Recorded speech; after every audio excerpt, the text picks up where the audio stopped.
हरिद्वार जिले में कानून व्यवस्था को और अधिक मजबूत बनाने की दिशा में बड़ा कदम उठाया गया है। पेयजल विभाग द्वारा निर्मित 3 नई पुलिस चौकियों आज पुलिस को समर्पित कर दी गई।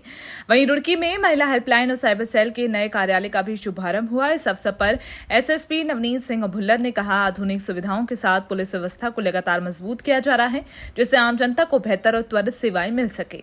पेयजल विभाग की ओर से पुलिस को रायसी पुलिस चौकी, लक्सर कोतवाली की बाजार चौकी और झबरेड़ा थाना क्षेत्र की लखनौता चौकी बनाकर सौंपी गई है। ये पेयजल विभाग द्वारा पुलिस को जो है 3 चौकियां, एक रायसी चौकी थाना कोतवाली लक्सर और बाजार चौकी कस्बा लक्सर कोतवाली लक्सर और एक लखनौता चौकी थाना जबरेड़ा, ये पेयजल विभाग द्वारा जो है बनाकर दी गई हैं। और इसमें माननीय मुख्यमंत्री जी द्वारा जो पुलिस को मॉडर्नाइजेशन के लिए जो लगातार प्रयास किए जा रहे हैं, उसी के तहत ये 3 चौकियाँ मिली हैं। रुड़की के धनोरी क्षेत्र में पुरानी गंगन नहर के किनारे जहरीली घास चरने से 2 मवेशियों की मौत हो गई, जबकि कई अन्य पशुओं की हालत गंभीर है। घटना से पशुपालकों में हड़कंप मच गया। सूचना मिलते ही पशु चिकित्सा विभाग की टीम मौके पर पहुंची और बीमार पशुओं का उपचार शुरू किया। धनोरी क्षेत्र के रहने वाले पशुपालक रोज की तरह आज भी अपने मवेशियों को चुराने के लिए पुरानी गंग नहर के किनारे लेकर पहुंचे थे। चराई के दौरान जैसे ही मवेशियों ने वहां उगी घास खाई, कुछ ही देर में उनकी तबीयत बिगड़ी। कई पशु घबराकर इधर उधर भागने लगे और कुछ अचानक जमीन पर गिरकर तड़पने लगे। ये मंजर देखकर पशुपालकों और आसपास मौजूदा लोगों में अफरा तफरी हो गई। घटना की सूचना तत्काल पशु चिकित्सा विभाग को दी गई। हालांकि डॉक्टरों के मौके पर पहुंचने से पहले ही 2 मवेशियों की मौत हो गई। इसके बाद चिकित्सकों ने अन्य प्रभावित पशुओं का इलाज शुरू किया। देहरादून आरटीओ प्रशासन ने हाल ही में हुई एक सड़क दुर्घटना के बाद यात्रियों की सुरक्षा सुनिश्चित करने के लिए कड़ा रुख अपनाया। आरटीओ संदीप सैनी ने बताया कि शहर के विभिन्न मार्गों पर संचालित लगभग 170 सिटी बसों की अनिवार्य रूप से फिटनेस जांच की जाएगी। सैनी ने जानकारी दी है कि फिटनेस जांच के साथ ही इन बसों में कार्यरत सभी चालकों और परिचालकों का अनिवार्य रूप से हेल्थ चेकअप भी कराया जाएगा। आरटीओ प्रशासन इस कार्य के लिए स्वास्थ्य विभाग के साथ समन्वय कर रहा है। लेजेंड ग्राउंड में डॉक्टरों की टीम तैनात की जाएगी। इसमें हमारे देहरादून शहर की अगर हम बात करें तो लगभग 170 जो हमारी सिटी बस संचालित हो रही हैं विभिन्न रूटों पे। और अभी जो हाल ही में जो एक्सीडेंट हुआ है उसके बाद हम इसमें ये प्लान कर रहे हैं कि सभी सिटी बसेस की जो हम फिटनेस जांच करेंगे। साथ ही जितने भी उसमें ड्राइवर्स और कंडक्टर्स जो चलते हैं उनका हम हेल्थ चेकअप भी करवाएंगे। और इसमें रेंजर्स ग्राउंड में हम प्लान कर रहे हैं, हमारी जो ARTO एडमिनिस्ट्रेशन है वो CMO साहब से बात करके डॉक्टर्स की टीम जो है वहाँ लगवा के उनका जो बेसिक चेकअप होता है, जैसे हेल्थ में हार्ट का हो गया, BP हो गया और आईज चेकअप हो गया, या कोई और ऐसी बीमारी तो नहीं है जिसकी वजह से कंट्रोल खो सके, तो ये सब चीज़ों पे जांच होगी। प्रदेश में मानसून के मद्देनजर सरकार पूरी तरह सतर्क है। कैबिनेट मंत्री राम सिंह खेड़ा ने कहा, मुख्यमंत्री के नेतृत्व में आपदा प्रबंधन को लेकर कई बार उच्च स्तरीय बैठकें हो चुकी हैं।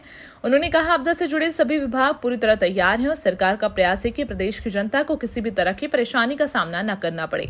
साथ ही सभी संबंधित एजेंसियों को सतर्क रहने, समन्वय के साथ काम करने के निर्देश दिए। राम सिंह खेड़ा कैबिनेट मंत्री ने कहा, आपदा से जुड़े जितने भी विभाग हैं, मुख्यमंत्री के नेतृत्व में कई बार बैठकें हो चुकी हैं। हमारी सरकार पूरी तरह तैयार है और प्रयास यही है कि प्रदेश की जनता को किसी भी आपदा से कोई परेशानी ना हो।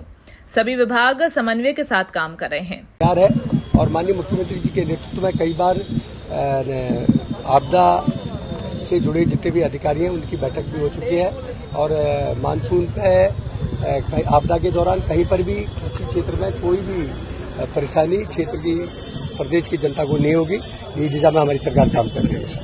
सहकारिता मंत्रालय की स्थापना के 5 वर्ष पूर्ण होने के उपलक्ष्य में सहकार से समृद्धि उत्तराखंड की प्रगति थीम के तहत सहकारिता सप्ताह कार्यक्रम का भव्य आयोजन किया गया। कार्यक्रम में उत्तराखंड सरकार के कैबिनेट मंत्री डॉक्टर धन सिंह रावत मुख्य अतिथि के रूप में शामिल हुए। इस अवसर पर बड़ी संख्या में सहकारी समितियों के प्रतिनिधि, जनप्रतिनिधि, आमजन उपस्थित रहे। कैबिनेट मंत्री डॉक्टर धन सिंह रावत ने बताया कि प्रधानमंत्री नरेंद्र मोदी के द्वारा आज से 5 वर्ष पूर्व भारत में एक नया सहकारिता मंत्रालय बनाया गया। देश के पहले सहकारिता मंत्री अमित शाह को बनाया गया। पूरे देश में 29 जून से 6 जुलाई तक विभिन्न प्रकार के आयोजन किए गए हैं। प्रधानमंत्री जी के द्वारा आज से 5 वर्ष पूर्व भारत में एक नया सहकारिता मंत्रालय बनाया गया और देश के पहले सहकारिता मंत्री अमित शाह जी को बनाया गया है। और 5 वर्ष पूरे होने पे पूरे देश में 29 तारीख से लेके और 6 जुलाई तक जो है पूरे देश में विभिन्न प्रकार के आयोजन किए गए हैं। उसमें वृक्षारोपण है, उसमें किसान गोष्ठियां हैं, उसमें सहकारिता बंधुओं के सम्मेलन हैं और हमारे जितने भी देश में 1 करोड़ वृक्षारोपण लगाने का हमारे सरकार ने तय किया है। हमारे राज्य में भी हम लोग हर जिले में और हर समिति में बहुत कार्यक्रम कर रहे हैं।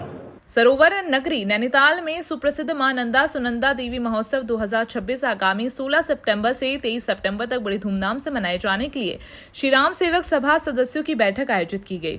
बैठक में तय किया गया कि पंचांग और आचार्य सलाह के आधार पर इस वर्ष 2026 में श्री नंदा सुनंदा देवी महोत्सव का शुभारंभ पंचमी 16 सितंबर को कदली दल वृक्ष रवाना के साथ आयोजित किया जाएगा। सितंबर 19 को भाद्रपद अष्टमी को ब्रह्म मुहूर्त में मूर्ति स्थापना और 23 सितंबर को डोला नगर भ्रमण किया जाएगा। इनके अतिरिक्त कन्या पूजन, विश्व शांति हेतु हवन, महाभंडारा के कार्यक्रम तिथि अनुसार किए जाएंगे।